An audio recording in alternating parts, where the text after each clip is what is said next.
Κάτω. Δημήτρης Αρής. Το έχουμε το αυτοκίνητο, Δημήτρη. Καλή σας μέρα. Της Κατερίνας. Πρέπει να εντολή να έρθει ο Στέλιος Αστρογγυλός, ο ιδιοκτήτης του. Στέλιο, πάμε. Κιτ, θα μας κάνεις τιμή να έρθεις. Με τον Κιτ θα έρθεις. Δεν το πιστεύω. Για να δούμε. Με αυτό κανονικά θα πας, το λέω. Τι λες τώρα.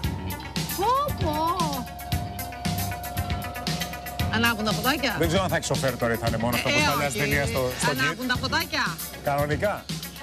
Πω Και θυμάσαι. ανοίγει και η πόρτα για να μπει ο οδηγός. Για να δούμε ποιος υπάρχει μέσα ο οδηγός. Ανοίξτε, παιδιά, να δούμε. Όχι, δεν υπάρχει, μόνο του ήρθε. Μόνο του, πω. Ο Στέλιος εδώ το φώναξε και το αυτοκίνητο ήρθε. Για να ανοίξει λίγο ο φακός για να μπορέσουμε να δούμε. Όντως το καλείς και έρχεται μόνο του. Είδατε, μιλάει κιόλας. Άδειο είναι. Κατερίνα, για σένα. Τέλειο. Είναι εδώ απ' έξω, μπορώ να το Είναι η πάρω. θρυλική Pontiac Trans Am του David Hasselhoff στην λες ταινία. τώρα? Στην ταινία, στο serial Night Rider. Τι με τον λες Kid. τώρα. Μήπως είμαστε πολύ μεγάλοι που λέμε ότι το ξέρουμε και το θυμόμαστε και τα Ωραία. λοιπά. Μήπως δείχνει κάτι, ξέρεις, ηλικιακά, μήπως μας πάει κάπου Πάνω από πίσω. 27 ετών το θυμάσαι. Εντάξει, ωραία, το έχουμε. Τώρα, Κατερίνα, μας να πούμε. Παρακαλώ. Είναι μια όμορφη έκπληξη αυτή. Ναι. Απλά είναι μια πρόταση και δική μας για την είσοδό σου στο. Όχι, και νομίζω γίνεται άμεσα αποδεκτή. Δεν το συζητώ. Επίσης, έχει ένα ειδικό μηχανισμό που σε βγάζει κατευθείαν. Σε βγάζει και από πάνω. ναι, Να σου πω, ναι, άμα εντυπωσιακό. ανοίγει και σε πετάει από πάνω, κάνει για να να το δώσει και θυμάσαι. πουθενά αλλού. Λοιπόν, όντως ήρθε μόνο του, επειδή δεν φάνηκε καλά στην εικόνα. Όντως ήρθε μόνο του, το φωνάζει και έρχεται κανονικά το αυτοκίνητο. Δεν ξέρω πώς το έχει πετύχει αυτό. Δημήτρη, πώς γίνεται αυτό. Τηλεκατευθυνόμενο είναι.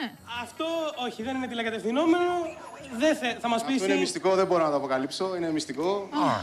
Λοιπόν, ο Στέλιος Αστρογγυλός είναι ιδιοκτήτης του αυτοκινήτου. Ναι. Στέλιο είναι ένα αντίγραφο, μια ρέπλικα του υπότιτλου ασφάλτου. Είναι ρέπλικα του υπότιτλου ασφάλτου. Είναι ένα 1982 Pontiac Trans Am. Το οποίο... Ιστορικό αυτοκίνητο. Σε άριστη κατάσταση. Θα το πει ιστορικό. Πάντως για τα χρόνια του, το design του κρατάει μια χαρά, πιστεύω. Ακόμα τραβάει τα βλέμματα. Βλέπουμε μάλιστα έχεις και το τιμόνι, ακριβώς ίδιο με αυτό του. Βεβαίως το τιμόνι. Δεν ξέρω αν το πήρε ο cameraman πριν. Το μόνο που μένει είναι τώρα τα ηλεκτρονικά του, οι οθόνες του. Είναι υποκατασκευή αυτή τη στιγμή.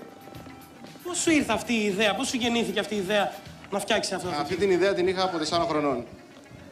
Βλέποντας το Δηλαδή, serial, που Είδα πρώτη φανταζόμαστε. φορά το Gate στην τηλεόραση. Είχα πει ότι αυτό το αυτοκίνητο κάποια στιγμή να το φτιάξω, να το αποκτήσω. Δεν υπάρχει περίπτωση. Δηλαδή, σαν όνειρο ζωής, μπορείς να το πεις. Για την εποχή ήταν και τώρα έχει ωραίο σχέδιο. Να σας πω ότι Είναι εδώ αυτό που που λέμε είμαστε, κούκλα όποιος είναι, έτσι. περνάει Πολύ μπροστά. έρχεται και μας ρωτάει τι είναι αυτό, είναι ο Kit. Ναι, παιδιά, Μήπως είναι ο Gate. Γιούρι Γκέλλερ κάπου και το έκανε κάτι. Γιατί Ναι, ναι, μπορούν να ναι. παίζουν όλα μέσα. Λοιπόν, επειδή σήμερα είναι η μέρα αποκαλύψεων, άντε να το πούμε. Κατερίνα μου, πες το, χίλια πες το, συγγνώμη. δεν ξέρω τι θα πεις, Λοιπόν, αλλά πες επειδή το. στην πρεμιέρα του X Factor. Ναι. Εντάξει, θα έρθει ένας άνθρωπος από το Ελλάδα έχει ταλέντο, από το America's Got Talent, Ναι. ο David Hasselhoff, θα κάνει εμφάνιση στο X Θα Factor έρθει με τον Kid. με τον Kid και λέγεται Πινόκιο. Ευχαριστούμε πάρα πολύ, Δημήτρη. Μ' αρέσει Ευχαριστούμε γιατί η πολύ. φαντασία είναι. Θα πάμε να το οδηγήσουμε μια μέρα. Ναι, ναι. Δηλαδή θα καθόμαστε και θα τρέχει αυτό και θα οδηγάμε εμείς. Ναι, Κατάλαβες. γιατί θα είμαστε Με το έτσι, μάτι. Άμα Τι, τρέχει αυτό πάμε, και θα πάτε πηγαίνει εσείς μόνο από του. πίσω. Τρέχετε κι εσείς από πίσω. Μπορεί και να το προλάβουμε Αυτό έτσι όπως το τρέχουμε τελευταία. Ο Κατερίνα μου, Αν πάμε μια βόλτα στον κόσμο, θα Κατερίνα. έρθει να πάμε μια βόλτα στον κόσμο. Κόσμο Μαζί τώρα, σας παντού. Βασίλισσα. Να κάνουμε Μαζί σας ταξίδι παντού. στον κόσμο με 15 βήματα. Προσέξτε.